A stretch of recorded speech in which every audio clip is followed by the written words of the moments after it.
बिस्मिल्लाहिर्रहमानिर्रहीम। अस्सलाम वालेकुम दोस्तों, कैसे हैं आप सब। उम्मीद करते हैं कि आप सब खैरियत से होंगे। दोस्तों, आप सबके सामने मैं प्यारे हज़रत मोहम्मद सल्लल्लाहु अलैहि वसल्लम की कुछ हदीस रखूँगा। आप सबसे गुजारिश है कि इनको याद करें और दोस्तों के साथ भी शेयर करें।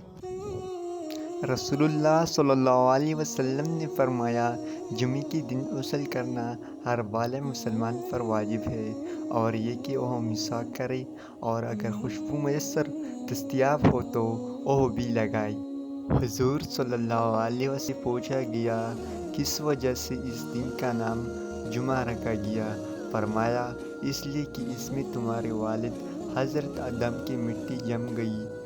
इसमें बेहोशी और उठाना है, इसमें पकड़ है, और इसकी आखिरी 3 घड़ियों में ऐसा घड़ी है जो इसमें अल्लाह से दुआ मांगेगा इसकी कबूल हो।